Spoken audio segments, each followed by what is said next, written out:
Welcome in the ring. Let's fight. Let's fight, folks. Happy Holy Thursday evening to each and every one of you. Welcome in the ring, whether you're joining us on Twitter, whether you're joining us on YouTube or Facebook. We welcome you in the ring. We are ready to fight, guys. Ringsiders, we hope that you are ready as well. You know what you got to do when you come on. Share the live stream. Guys, we trust you've had a great day at work. You've had a productive day and whatever your hands found to do today, and that you did it diligently and that you did it well. We thank you for joining us this evening. Quite a few things to discuss tonight. We're going to have a very special guest with us. If you've been following our page, you know by now. And we are also very, very grateful to have you as well. You, as we always say, you guys make the show what it is. We're going to give you guys an opportunity to share the live stream. I'm going to do precisely that as well. And then we're going to come back and then we're going to kick things off real nice. We are almost set at our end. And we hope that by the time you would have finished sharing the live stream, that you will be set as well. So we're going to be doing that. And we invite you to do the same, folks. Thank you for joining us this evening. Welcome in the ring. Quite a few things to discuss this evening. And we're going to have our special guest to help us walk you through some of the paces. And again, this evening is our Talk Back Thursday. So we hope that you are prepared as well to join us in the ring tonight. And as we always say, guys, you only have to text you WhatsApp message rather to 627-629-63, and we're going to send you that link by which you can enter into the ring this evening and make your own contribution. So we invite you to do that, and we're going to try to have as many persons as possible. Guys, it's not a night to be bashful at all. Come fulls, don't chicks. Come fulls. So invite you guys to share the live stream wherever you guys are picking us up from. And we see so many of you have been so gracious already. And we're tremendously thankful for that. And I am about ready at my end. I'm watching you guys at your end as well. And you look as though you know what you are doing. Guys, thank you for sharing the live stream. And from so many of you joining us from so many parts of the diaspora region 11. I said just last evening we had some folks on from Trinidad and from the USA. We had Samuel joining us from Barbados, and we had Christopher from Trinidad and Patricia from the US. And I was right here in good old Guyana. The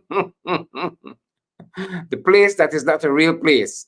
Good old Guyana. We're going to be talking about some of those issues dominating the headlines at this hour and during the course of the day. And we hope that you stay with us for the next 45 minutes or thereabout as we go through the paces of the hot topics and other matters of public and national interest. Thank you guys for sharing the live stream. Our Twitter folks, those of you who are joining us on Twitter, we are very, very happy to have each and every one of you. We see our Twitter following and viewership growing every day. And also those of you who are subscribed on YouTube, tremendously privileged. Even though we've recently started sharing to YouTube, we've already gotten over, I think, 200 subscribers on YouTube. Small still, but these are the early days. And so we thank you guys who have subscribed to our channel on YouTube and who comment also during the program. Even if we disagree with some of your comments, we cannot disagree with you having put your views forward. And that is what In the Ring is all about, folks. It's not just about the views of Avenue AFC. We invite people with dissenting views, whether you are PPP, whether you are TUF or WP, whoever you be, or no party at all, no political affiliation at all. We welcome your views as well. And as you know by now, we love to mix things up in the ring. It's not just a strictly political program. We tend to mix things up. Don't try to put us in a box, right? We are going to bust out of the boxes every time. Don't put us in no box, folks. Are you guys ready at your end? Guys, we are ready to go. I see we almost at that special number, magic number, that we want to hit before we start. We are almost there, and we're going to give you guys some time to gather yourself. We had to add some other elements to our program, but we were a little tardy this evening. Nonetheless, we are ready to go with what we have, and we think that you should be satisfied with the news and information, credible and valid, that we have for you this evening. And our guest is going to be joining us shortly as well. Let me make sure I'm listening out. All right. Our guest is going to be with us shortly, and then we're gonna get right to it, folks. Quite an evening for you. Let me make sure that I have all my notes together. Let me make sure I have all my notes while you guys share the live stream. Let me take a peek on Facebook and see what's happening. Let me take a peek on Facebook, on Facebook rather. Sorry, my apologies. Let me take a peek on Facebook and see what is happening, and then I'm going to come right back to you guys. All right. Guys, thank you for all of the shares, and for those of you who haven't shared the program as yet, we invite you guys to do so. We're inviting you guys to do exactly that, and we are going to be with you guys shortly. Give us another minute or so that we can hit that magic number. We can hit that magic number, folks, and be with you guys. All right. All right. We want everybody on the same page when we start, folks. So forgive us at our end just a minute. Let's get the other people locked in, on board, and we're ready to go. All right. All right, guys. Now we take what we get and wait for what we want. Let us take what we have and wait for what we want. All right. Are you guys ready at your end? We're ready at our end. I hope you guys are ready. All right, let's see who is with us this evening. Let me give a shout out for a few folks before we start. I see Colin is with us. Colin Williams is with us. Good night to you, Colin. Raphael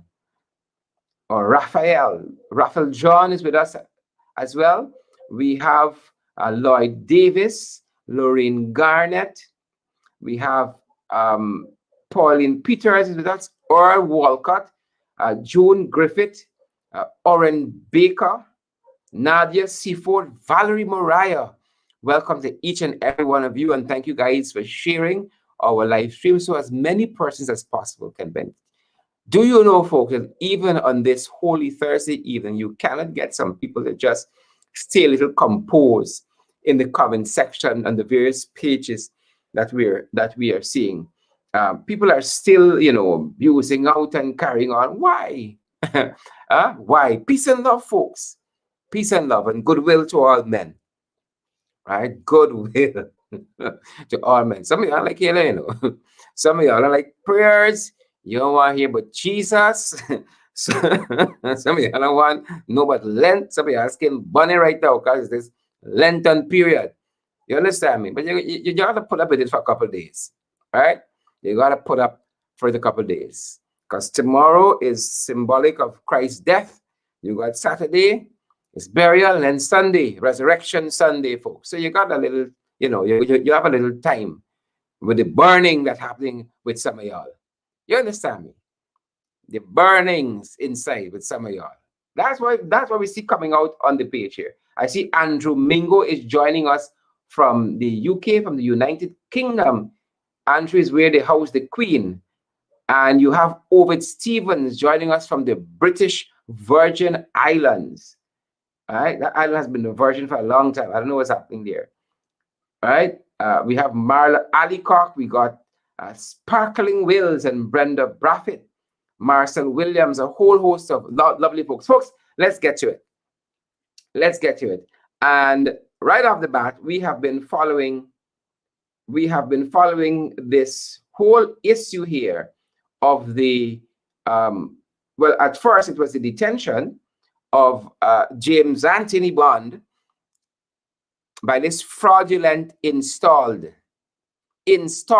quote unquote, installed PPPC administration, right? Fraudulent install PPPC administration.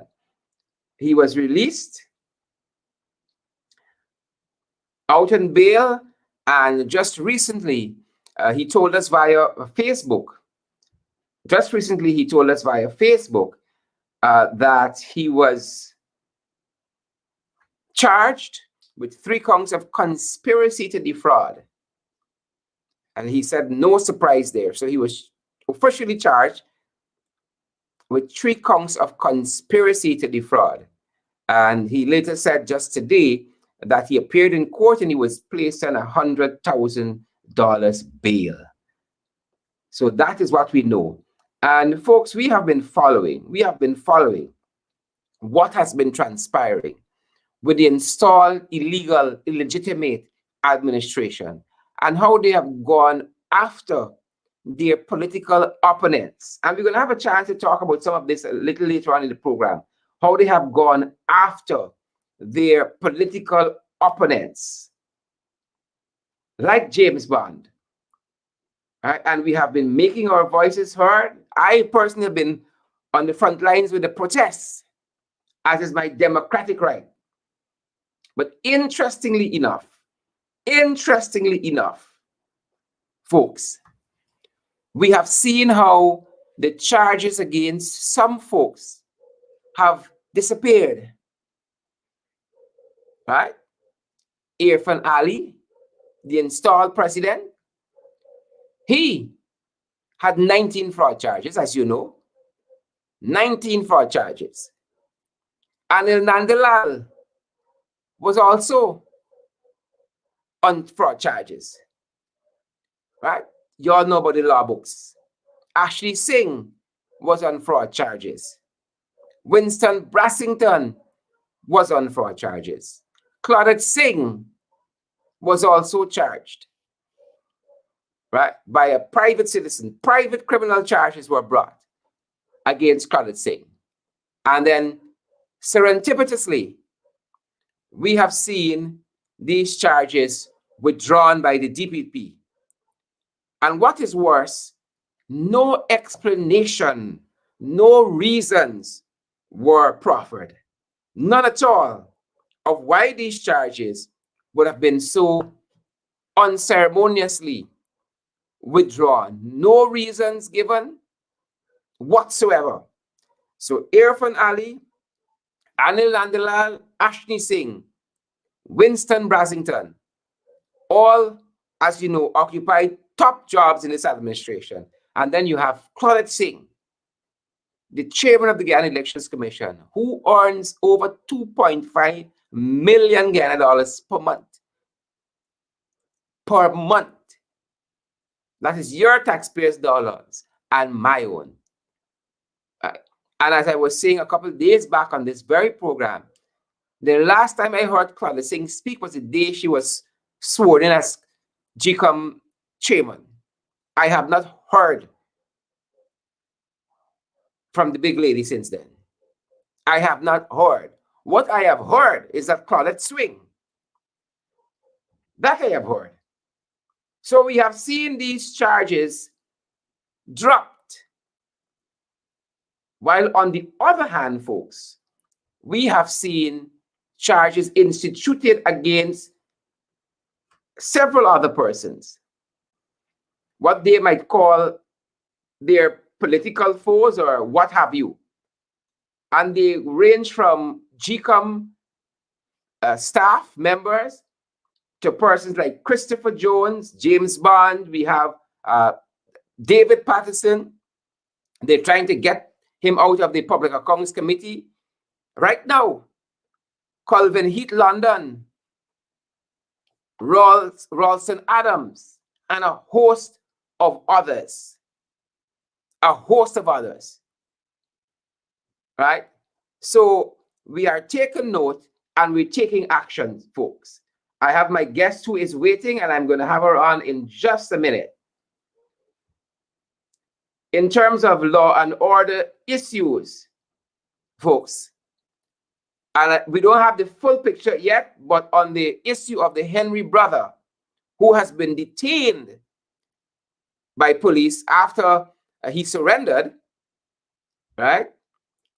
And this is Mark Anthony Henry, who is alleged at this point to have killed some neighbor who is entangled in the whole death of Isaiah and Joel Henry. And so, as this story continues to unfold, I am going to have some additional information to give you on that. And so, I don't want to go there too much this evening, but as more information comes out, we will have that for you. Folks, moving along very quickly before my guest comes on COVID-19, which we're going to touch on in a little more depth as we proceed in the evening. COVID-19 ravaging us right now. Just today, we learned, because some of y'all aren't taking COVID-19 serious, just today we have learned there were 4 deaths related to COVID-19, 4. And so we see an escalation of COVID deaths on a daily basis. And I'm hearing in the grapevine that the government wants to reopen school on the 12th of April. That is what some persons in the education sector has reported to me, that there's a contemplation by the government to open schools on the 12th of April, right? And just today, there were 126 new confirmed cases of COVID and 4 COVID deaths, right? And 4 COVID deaths. And Frank Anthony would have us to believe that all is well and good and all is under control. We got 3 ministers of health right now. 3 ministers of health. You got Frank, you got Barry Ramsaran, and you got Leslie Ramsamy. And COVID is out of control. Don't let me fool myself, right? Don't let me fool myself and rest our faith in vaccines. It is out of control. And so we are following that.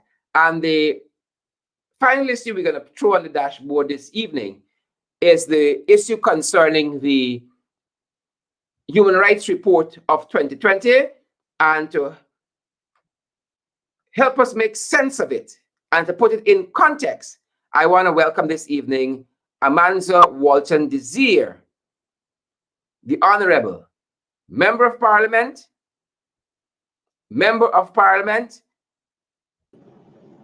the Honorable Amanza, welcome. A very good evening to you. Hey, Sharad. Good evening. Thanks for having me. Amanza, this report is out, and I want to capture it correctly. It is or maybe you can capture it correctly for me. Give us the official title of the report. It is the annual human rights report that is issued by the U.S. State Department. And so the one under consideration right now is the 2020 report, which was released, I think, yesterday or before yesterday.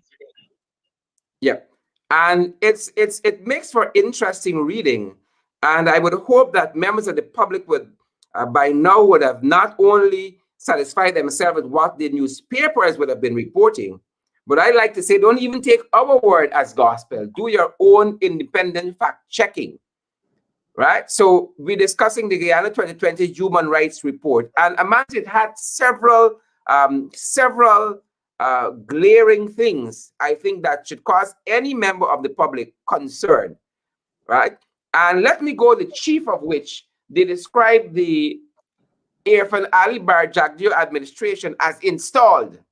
They said the president was installed on August 2nd. Let's take it from there and put it in the context for our viewers.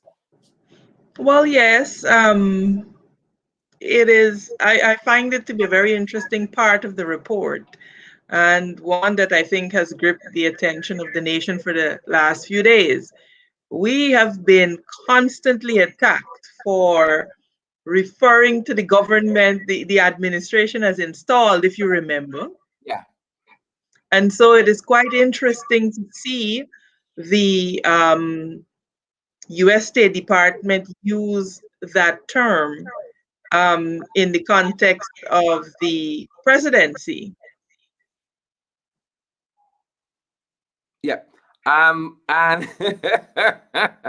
I mean, this has a lot of implications because how the US views you is going to tell, or it's going to be a harbinger of things to come.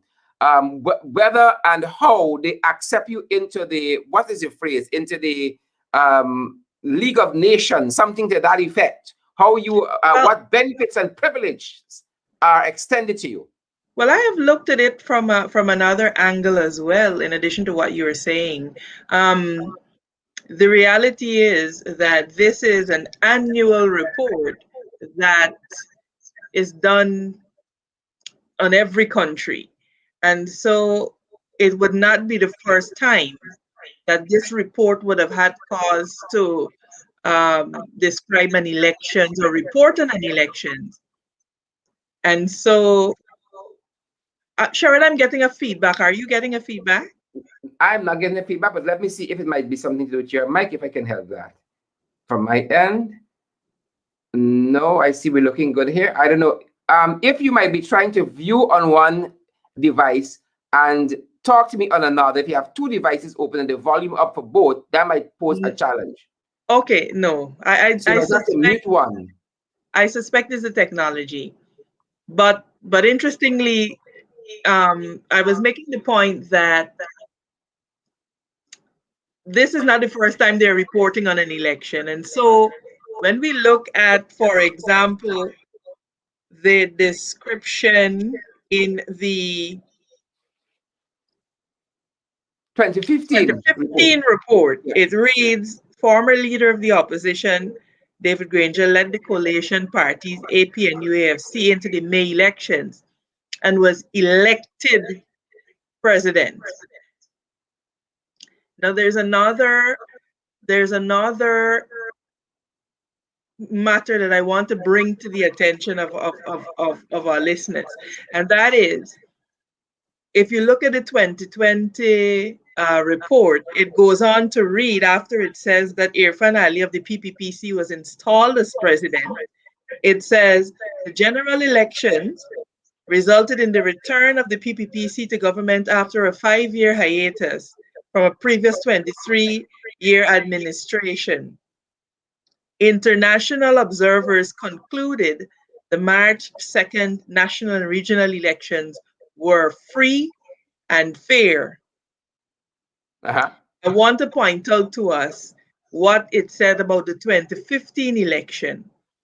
It says, former leader of the opposition, David Granger, led the coalition parties AP and U plus AFC into the May elections and was elected president. International and local observers considered the elections to be free, fair, and credible. And so we see the adjective credible being used to describe the process. I put a post about this up on my Facebook page. It makes a very interesting reading. And so just to make sure that we are not wanting to think that the use of the adjective credible is by happenstance or by chance. In the same 2020 report, the I was coming there. the On the country, description of the I'm local sorry to jump government. ahead of you. The Yeah. same Yeah. 2020 report says, in reference to the 2018 local government elections were held in 2018 in all eligible communities throughout the country and were considered free, fair, and credible Yeah. by international observers. Yeah.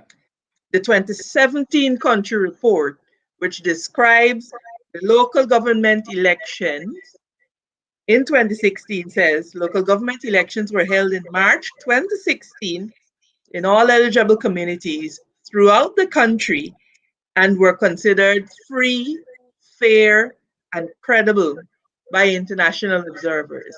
Yeah. That adjective credible, which Oxford defines as that which can be believed or trusted, is omitted from the description of the March 2020 general and regional elections. Yeah. And my Yeah. point is, for those of us who understand international relations, in international relations, words matter. And I was, man, why are you reading this script that I got here, man? So why are you reading this Words script? matter. Yeah, because And so, I was going to underscore the point that the U.S. understands the importance of these reports, and so words aren't just being used willy nilly. exactly, exactly. And so I suspect there is a lot of concern in the PPP camp and amongst the PPP trolls, etc., who will be trolling your program every night. Because, of course, I noticed that in today's Chronicle, the PPP attempted to put a spin on that report to say that the US said certain things and purported to use the seal of the US State Department as if to intimate that this was an official correspondence or release from the US State Department. I can't hear you, Sherrod. The paper said U.S. State Department, no question, PPP won the elections, right? That Yeah, doesn't appear in the report by any means. it does not. No The issue question, of no PPP won the question, election. no, Yeah. no, it does not say that. And That is the so, dishonest PPP propaganda at work. I'm well, ashamed but of what they've trying to do. it signals a level of desperation, because what is happening is that the world is finally coming around to accept what has happened, and so the description credible has Yeah. not been used to describe the March 2020 elections, and so Yeah. very, very, very important. It is not to be um, taken lightly. Amanza, I referred early to the label of an installed government, particularly as it relates to how the US will now treat with this administration or signal how they will treat with this administration. And we note that there is a major climate change conference coming up, and we have not been invited. I mean, we got the champion of the earth. We got what they touted as the LCDS, which is a superior, policy as it pertains to the environment and managing the environment and greens policy and all of that. How come we weren't invited to this international conference with Mr. Biden? Of course, and what would make it all the more important that we invited is because we are now an oil producing nation. And so important to the health of the environment is how do we balance the exploration of and exploitation of our resources, um, whilst preserving the environment. And so the fact that we have been left out, and as you know, Exxon has massive investment here, and the fact that we would have been left out of such a very important conference is indicative, I think, of the undercurrents that are not yet obvious. Very, very interesting. The report also goes on to talk about some of the abuses that we've seen thus far under this new administration. For instance, it talks about the unlawful detention of political foes and so forth. And it mentions in particular Christopher Jones, who was unlawfully detained by the police. I want to read the particular section. I don't want to get like chronicle and misquote the report by any means. And again, it's so shameful what Chronicle has been reduced to under this administration. But let me find my notes quickly. Yeah, it talks about arbitrary arrest. And it says in August, police arrested Christopher Jones, a senior member of the opposition, and searched his home. Although Jones had a court issued injunction preventing the search. That's what the report says. Yes, and that's a fact. And a lot of people had a lot of things to say. And I think this is where we sometimes get very caught up in the politics, that we do not understand the importance of preserving law and order, irrespective of what side of the political divide you find yourself. The law has to be upheld. And if someone has an injunction who preventing an arbitrary search, then it ought to have been respected. I remember the policeman, because I think all of this went live through the court order and trampled it underfoot. And so I believe that Mr. Jones has since filed a lawsuit um, against the Guyana police force, and I'm sure they'll have to answer for that. And so, again, this is what happens. And it is the funniest thing. I noted today some of the PPP propaganda pages putting up a graphic suggesting that there was widespread corruption. I don't know if you recall seeing that graphic, that the US 2016, 2017, 2018 report, um, yes, that it reported widespread corruption. And the PPP in its desperation does not understand that by putting that up there, they have in fact admitted that the AP and UAFC Yeah. inherited Yeah. a system of governance that was very corrupt. Because today, Sharon, I happened to go back the um, to the reports, and I just randomly sampled 2012. And section 4 of that same report that the PPP chooses to quote says, in terms of corruption and lack of transparency in government, there remained a widespread public perception of corruption involving officials at all levels, including the police and the judiciary. The World Bank's worldwide governance indicators assessed the government corruption was a serious problem, right? And then the other one, if we go to 2011, for example, it says there were reports alleging government corruption and complacency in enforcing laws with respect to officials engaged in corrupt practices. The World Bank governance indicators reflected that government corruption was a serious problem. There was a widespread public perception of serious corruption in the government, including law enforcement and the judicial system. Low wages among police and other public servants contributed to the incidence of bribery. And so we now begin to see and understand how important it was for us to raise the salaries of public servants and raise the salaries of the men and women in our joint services in order to avoid, the opportunity for inducement. And Sharon, I could go on, but one that struck me was the fact that in the 2014 report, this is what it says. Although the law provides for corruption by officials, the government did not implement the law effectively, and officials sometimes engaged in corrupt practices with impunity. And so this is what was said in 2014.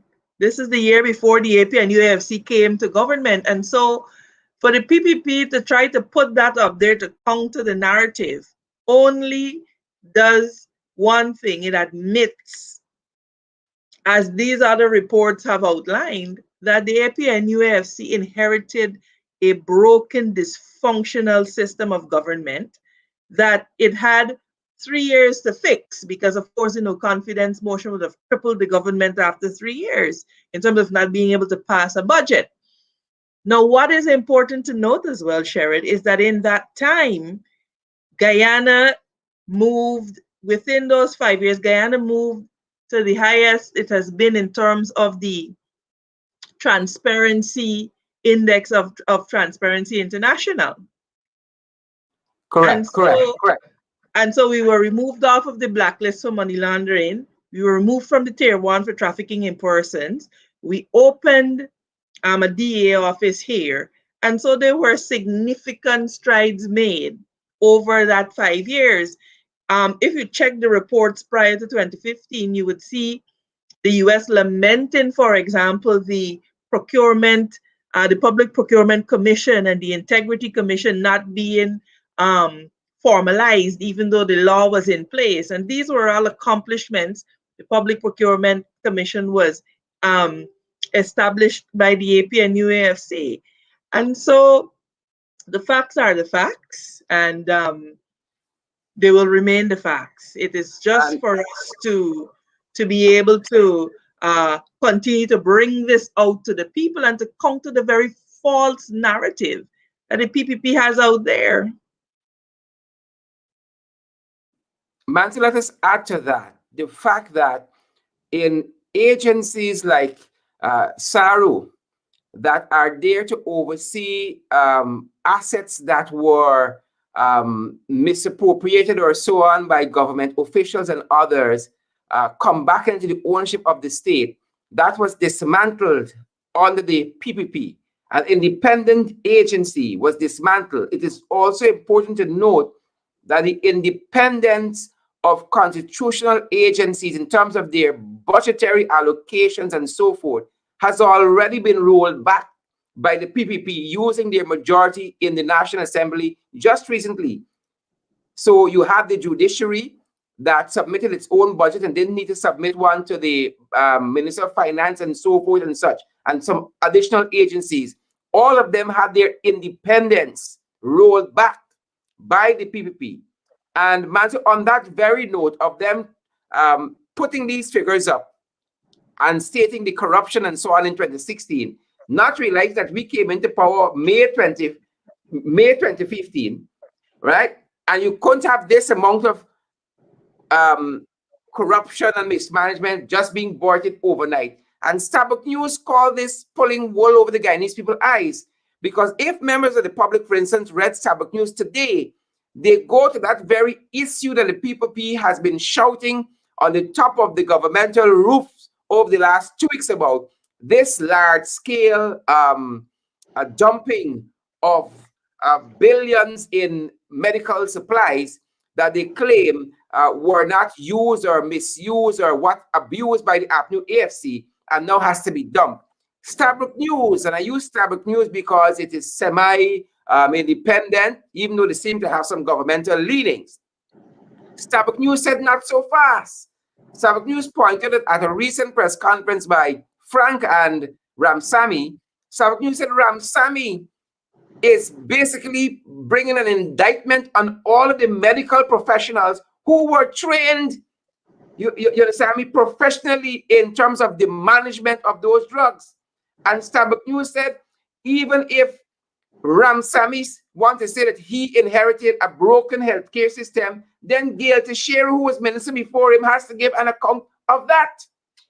So Starbuck News was not buying this narrative that they want to paint here, that they have inherited a broken healthcare system, the same way they want to say that they would have inherited the perception of widespread public corruption in the police and judiciary, because all of that was under the PPP.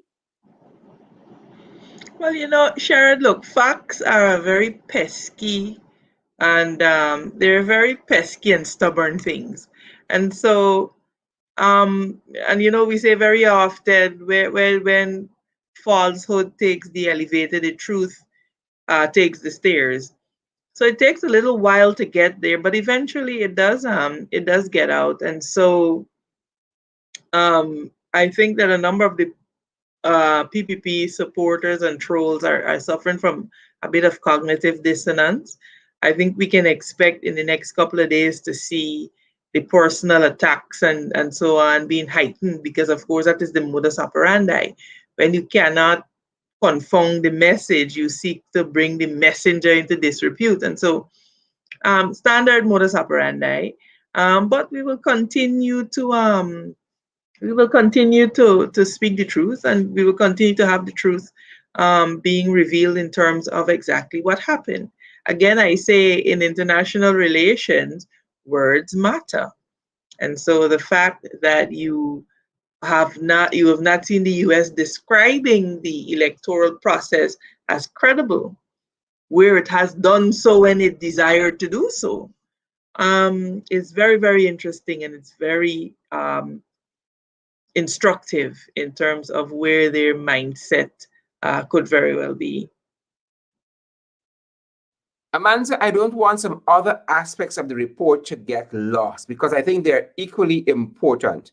And one of them had me thinking, I want to know what the 2021 report is going to look like because they talk about persons using the court system to silence their opponents in terms of suing for slander and libel.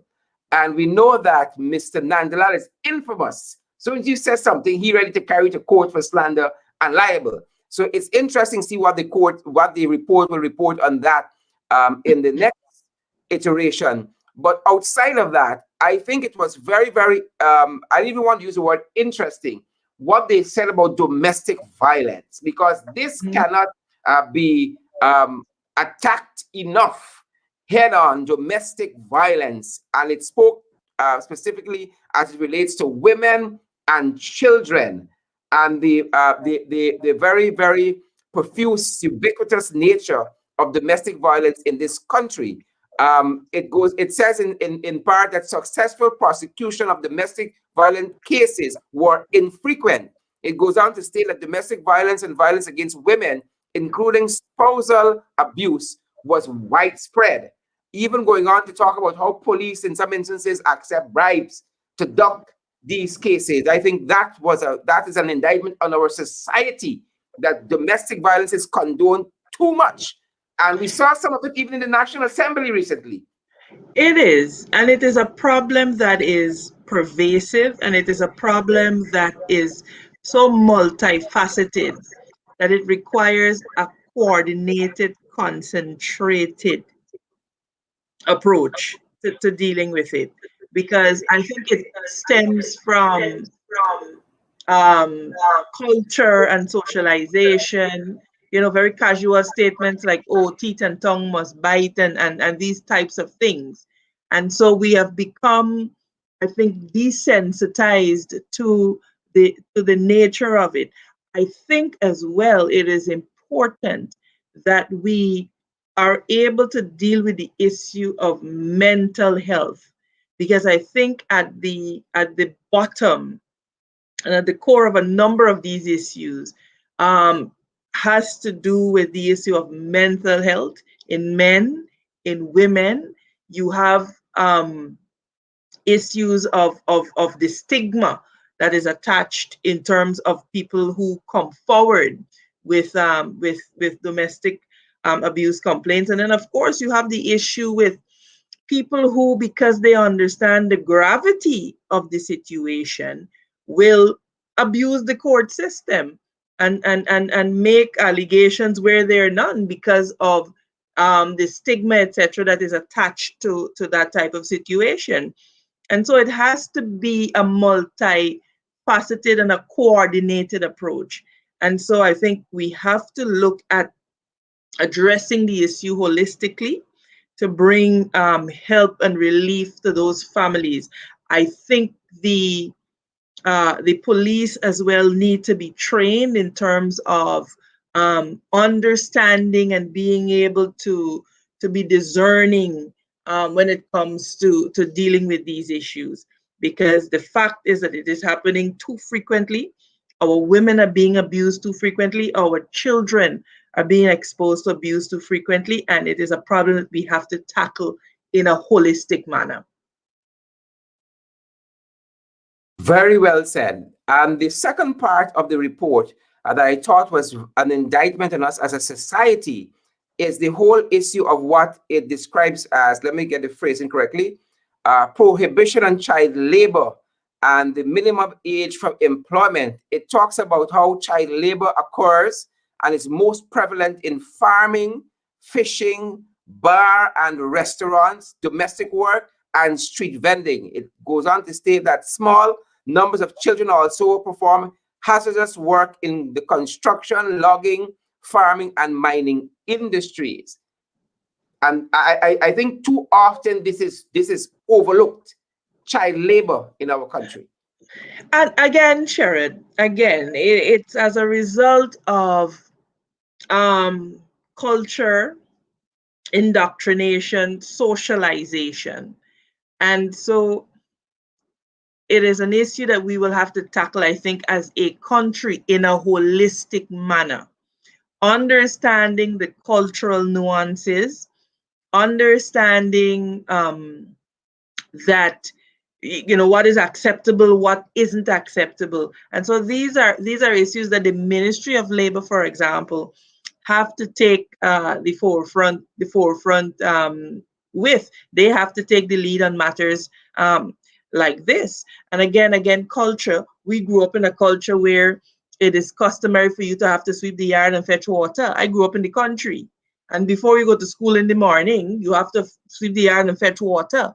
Is that child labor? So we have to develop as a nation, given our own peculiarities in terms of culture, socialization. We have to develop the indicators, etc., that will help us to determine these things for ourselves in terms of our societal contexts. Very well said. And Amanza, the other issue that I want to get your impression on, the report also talks about the monopoly on state media, which says that it tends to give a public affairs advantage to the government. The Yeah. And Mhm. generally that has been the case.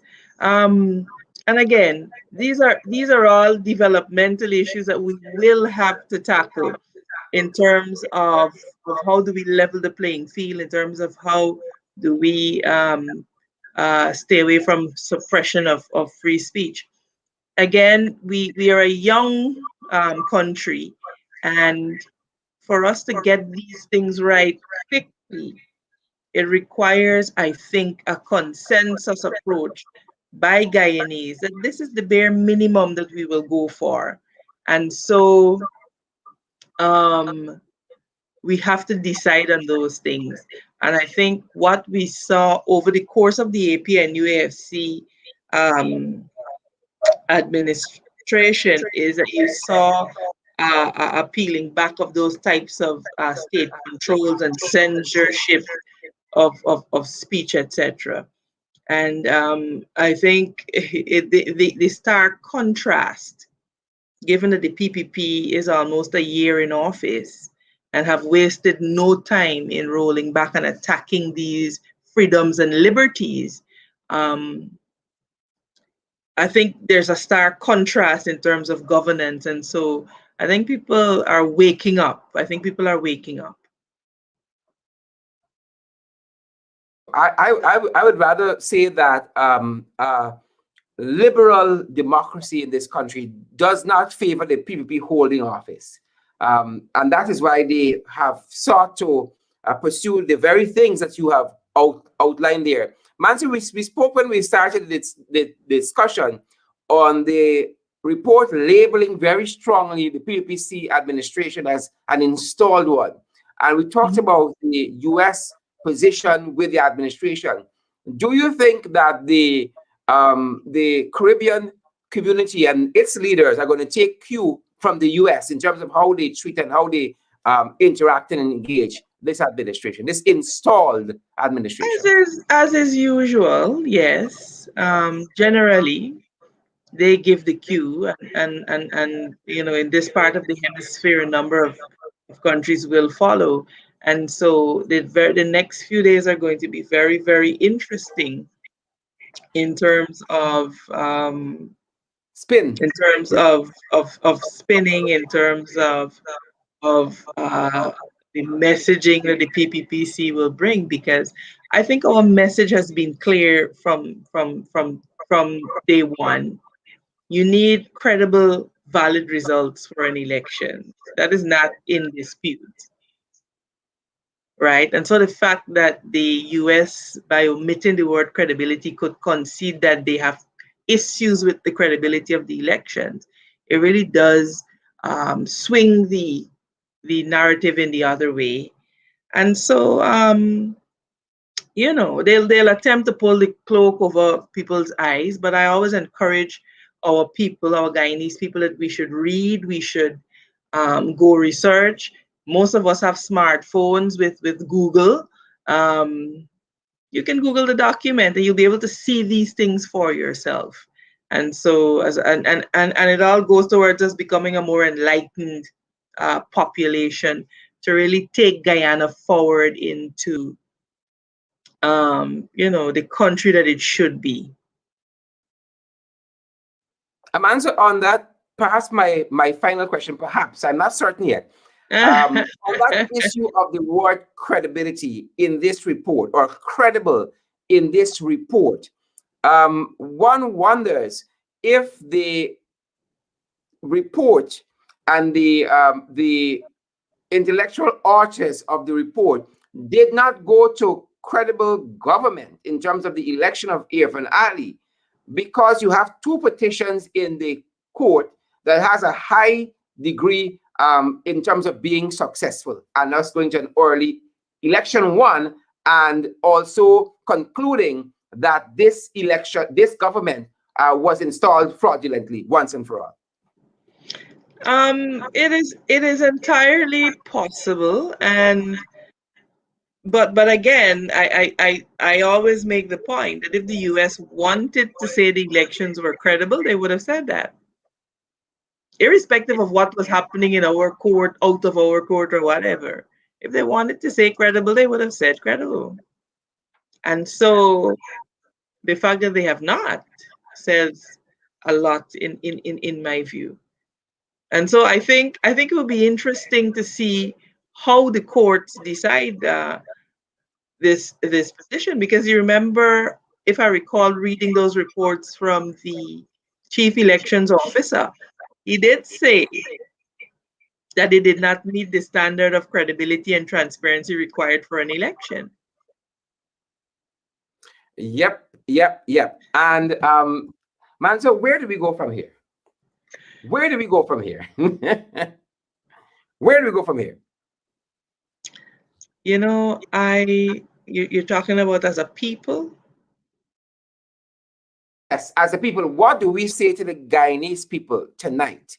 This report has come out in the last 72 hours. We have an installed government. What is our posture? I think a number of Guyanese are playing wait and see. I think the PPP spinning mechanism will be spinning out of control over the next few days. These are the things that we can look forward to. But I think we can remain with a steady and sure message that valid votes must determine the result in a credible election. And we will wait to see where the court goes. We will wait to see where the court goes with this. But even when this is done, Sherrod, I think we have, as a nation, so much healing to do. We have a lot of healing to do, because I don't know that it is appreciated enough that Guyana is ours, that this is what we have. This is the country that God has chosen for us to be born in and to be a part of. And it is ours to build or break. And so we will come as a nation to a decisive point, whether we will act in the best interests of this country rather than in the interests of a few who are just concerned about making themselves and their cronies richer, whether we will act in a manner that says we understand that we have to leave a Guyana that is better than we found it. And I keep making the point that it is our generation that will have to make that very hard choice and take Guyana down the path that she could be on, I keep lamenting the fact that up to now, reliable power supply, proper infrastructure is something that appears to be Beating we. elusive, Yeah. in this 2021. And it ought not to be so. And if just for a minute we could put aside our political differences to say, man, look, I need proper power supply. I need water when it comes through the tap. It's not brown and black and full of moss. These are things that I need. And the fact is We that also the need a proper APNU salary. We also need a proper salary. They said that salary there was an increase in the last budget that was read probably 2 months ago. The Guyanese people are and still waiting for this increase. up to now, Still waiting.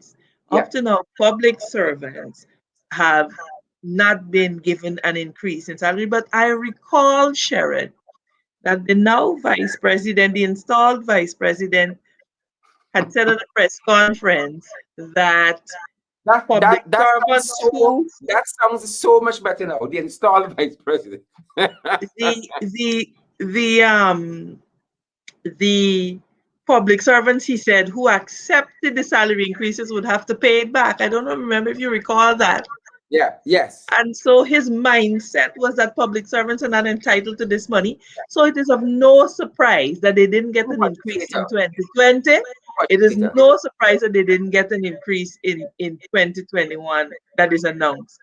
Yeah. Because this is the mindset of the I don't mean folks. to cut you, but this is our talk back Thursday. We do have a member of the public who has come through, and I want at least to have one independent comment before we close the program this evening. So bear with me for Absolutely. just a second. I think we have a Mr. Jack Power who is with us. Well, if Power is this man's last name, he should be working at GPL. Jack, welcome. How are you doing, Jack? Good day, everyone. Good day, Cheryl. Good What's happening? MP, your guest, a very wonderful, admirable MP. I've stand up in Parliament fantastically well. I'm good night to all. Uh, I, the everything is power. I can remember when I was in Guyana. That was over 20 something years ago. That was a thing, We used to happy when it had electricity off. So I don't know, after 20 odd years, older Guyana is still having that sort of behavior in this And 21st in some century. homes, people still clap when light come back. So I don't know. It's still happening. It's sad to know because if we're supposed to be moving forward, I think if these things are happening, that means we're definitely not going in the right direction. That's what is true. So it's a sad. I hope the other people around the world is not listening to this program to say that we have electricity still going out, that people are still celebrating when the lights come back on. So, but I listened about the entire program for the night, and when you listen to the it's sad to know that we are heading back into these days where people cannot hold their head up high again in the diaspora in there, because sometimes when you're in, you don't see it, but when you're out, you see more. When you're out, you see more on the inside. It's like you have a coach, and he sees the game better on the outside. He sees the mistakes, and when you outside, people, you get to see if you dare, you want to hold your head up high, and you can't afford, because sometimes you can't even afford to say that you're Guyanese in some parts of the world, because people look at you like, you one of them boys who come with drugs, or you one of those guys who are stowaway, or you guys, these kind of negativities, right? And people don't understand that you want to hold your head up high. It doesn't matter who you vote for. I touched on the voting part, and I want to say this to people. It's hard. It's really touching when you got a leader in a sense. I mean, leaders supposed to be someone who you look up at. You're supposed to look up at leaders. That is why leaders. And is when I want to say this, when you look at the people in Guyana who don't like Mr. Trump as the president of America, right? And they criticize Donald Trump. And they say they don't like Donald Trump. And these are PDP supporters, right? Who will say, I don't like Donald Trump. He's no good. He's this, he's that, he's next, he's third. but yet still you vote for a finale, right? That have 19 fraud charges. You could might as well say it like Donald Trump because you came from a Barack Obama of a class of a Well, high well, caliber. well, Jack. Jack. This is Easter, and we all got our crosses to carry. That's all I will say And there. We are you know, on our program time. I hope next week we'll. Well, not that I hope we'll give more time next week for members of the public. So, Jack, I hope that you come back on next week I Thursday. would be, I on the program every night. Every single night. I missed the show. Last night I wanted You're to be on the excited Guyana then. show, and you had one of my far off family on the show last night. Uh-huh. Samuels, he's from here. He's not too far away from me. We are in the same place, and I Great, wanted to be on the great. gas for sure. Yeah, so I want to share a Thanks lot more very of you. much. You come on, you give me some short time tonight, but the Thanks program is very much, Jack. fantastic. You got to give more Thanks very time. much, Jack. The last word goes to Amanza.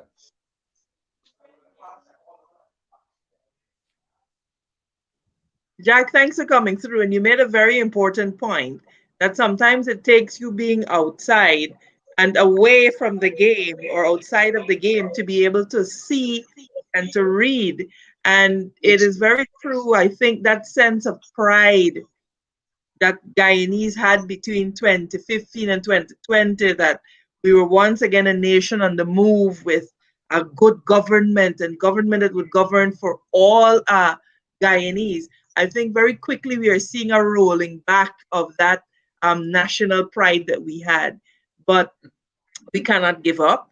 We have to keep forging forward. Guyana is ours to build, and always, always, always, we are always better together. Thanks, Amanza. Thanks, Jack. Members of the public, thank you guys as well for coming through this evening. As we say, happy Easter weekend for all of you. We're going to have a very special Happy program for you Easter to you, tomorrow Sharon, and night. your Yeah, family. Thursday, you everyone. guys as well. We're going to have a very special program Thank for you you for the guys contact. tomorrow night.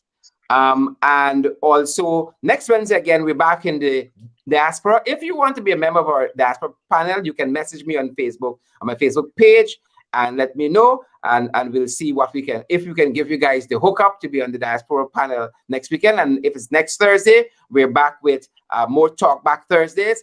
Next week, Thursday. Guys, tomorrow night, we're going to have a very, very special program as it is Easter. Thanks for joining. Remember to sanitize, social distance, wear your mask, and be safe. Thanks for coming through, guys. And do see you guys tomorrow. Thanks for coming through.